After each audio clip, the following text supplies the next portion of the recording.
एकीकडे राज्यात विविध मुद्द्यांवरनं धार्मिक तणावाची परिस्थिती असताना दुसरीकडे पुण्यात एका हिंदू ब्राह्मण व्यक्तीचा अंत्यविधी एका मुस्लिम बांधवानं केलाय। रमजानचा पवित्र महिना सुरू असताना आणि रोजे सुरू असताना जावेद खान यांना अचानक एक फोन येतो की एक निराधार ब्राह्मण व्यक्तीचा मृत्यू झाला आणि त्याचे अंत्यविधी तुम्ही कराल का। सगळी कामं सोडून ही व्यक्ती अंत्यसंस्काराला धावते। इतकंच नाही तर पिंडदानही करते। सुधीर किंकळे यांच्या अंत्यसंस्कारासाठी धावलेला जावेद खान यांचं हे माणुसकीला मोठं करणारं कर्तृत्व आज दिवसभर चर्चेच्या केंद्रस्थानी आहे। माणुसकी इन्सानियतचा हा फरिश्ता जावेद खान आपल्या सगळ्यांच्या चर्चेमध्ये। दरम्यान जावेद खान यांना उद्धव ठाकरेंनी फोन करत त्यांचं कौतुक केलंय। हॅलो, हा जय मास्टर जय मास्टर साहेब, जय मास्टर, जय मास्टर। नक्की तुम्ही चांगलं काम केलं, त्याचं वृत्तांत आला माझ्याकडे। थँक्यू सर, खास धन्यवाद आणि तुम्हाला खूप लंबी उमर मिळेल। थँक्यू साहेब, थँक्यू व्हेरी मच साहेब। तुमचा फोन येणं म्हणजे साहेब म्हणजे ते काम सार्थक लागलं साहेब। नक्की नक्की नक्की थँक्यू साहेब, थँक्यू सर। पिंपरी चिंचवड महापालिकेच्या अजब कारभाराची बातमी समोर आली आहे। सर्प उद्यानातील सापांना खाण्याकरता महापालिकेनं लाखो रुपये खर्च करत उंदीर खरेदी करण्याचा निर्णय घेतलाय। निर्णय चांगला असला तरी ज्या सर्प उद्यानातल्या सापांना उंदीर खायला घातले जाणार आहेत ते उद्यान गेल्या 8 वर्षांपासून बंद असल्याची माहिती समोर आली आहे। मात्र उद्यानाच्या देखभालीच्या नावाखाली महापालिका दरवर्षी कोट्यवधींची उधळपट्टी करते आणि त्यात भर पडते ती या उद्यानातील सापांना पुरवल्या जाणाऱ्या खाद्याच्या खर्चाची। महापालिकेने तब्बल 160 रुपयाप्रमाणे पुढील 2 वर्षांसाठी 8 लाख रुपयांचे उंदीर खरेदी केलेत। आश्चर्याची बाब म्हणजे यातील काही सापांचं खाद्य उंदीर नसताना देखील विनाकारण ही खरेदी केली जाते। हे धक्कादायक असल्याचा आरोप त्यांनी केला। महापालिकेकडे स्पष्टीकरण मागितलं, मात्र यांच्या कारभारामध्ये कुठलीही सुधारणा नाही। मागच्या 8 वर्षापासून हे प्राणी संग्रहालय बंद आहे, त्यापासून या विभागातले नागरिक वंचित आहे।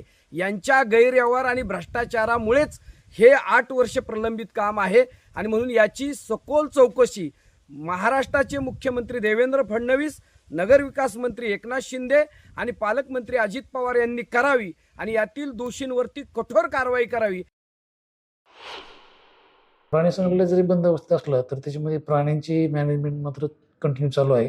त्यांची काळजी घेणं हे आपलं कर्तव्य आहे आणि नजदीकच्या संग्रहालयामध्ये शिफ्टिंग करण्याचं आपण प्रस्ताव केलं होतं, पण तिथे जागा नसल्यामुळे ते नाकारलेलं आहे। तर ही आता आपली जबाबदारी आहे की मॅनेजमेंट करून त्यांना व्यवस्थित ठेवणं। आता वेळ झाली का ब्रेकची। ब्रेक घेऊयात। पहा फक्त न्यूज 18 लोकमत।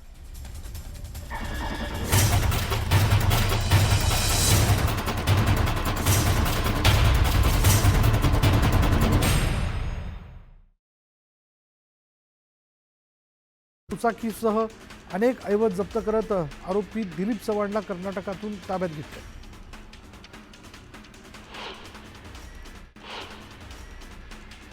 मनसेचा 30 तारखेला गुढीपाडवा मेळावा पार पडणार आहे। दरम्यान शिवाजी पार्क परिसरातील मनसेच्या या गुढीपाडव्याला बॅनरवर बाळासाहेब ठाकरेंचे फोटो लावण्यात आले।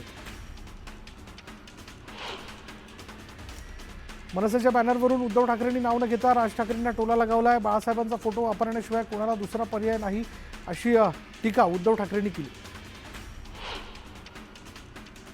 30 तारखेच्या गुढीपाडवा मेळाव्याआधी मनसेच्या बॅनरवर बाळासाहेबांचा फोटो असल्यानं तो चर्चेचा विषय ठरला। दरम्यान हा आमचा अधिकृत बॅनर नाही, ज्यांनी बॅनर लावले ते अतिउत्साही कार्यकर्ते असल्याचं स्पष्टीकरण मनसे उपाध्यक्ष यशवंत किल्लेदार यांनी दिलं।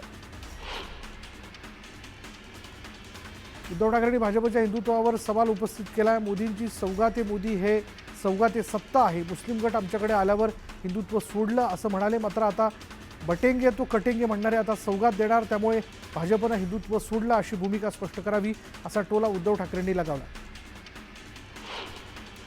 मुख्यमंत्री देवेंद्र फडणवीस सर्वांना सावरण्याचा प्रयत्न करतात, त्यामुळे शिंदे फडणवीसांना छळतात की काय असा प्रश्न पडतो। असं म्हणत उद्धव ठाकरेंनी एकनाथ शिंदेंचं देवेंद्र फडणवीसांना टोला लगावला। खरी शिवसेना आमचीच आहे, असंशी हा गद्दारांचा गट आहे, असंशीची बदनामी झाली तर असंशी गद्दार आहे असा हल्लाबोल उद्धव ठाकरेंनी केला।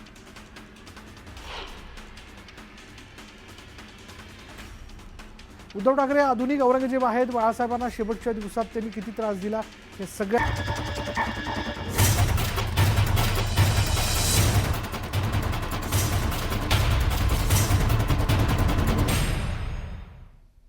ब्रेकनंतर बघूया. आता मुंबईत ठिकठिकाणी रस्त्यांच्या काँक्रिटीकरणाची कामं जी आहेत ती केली जातात आणि या कामांसाठी पालिकेकडून 31 मेची डेडलाईन निश्चित करण्यात आली आहे.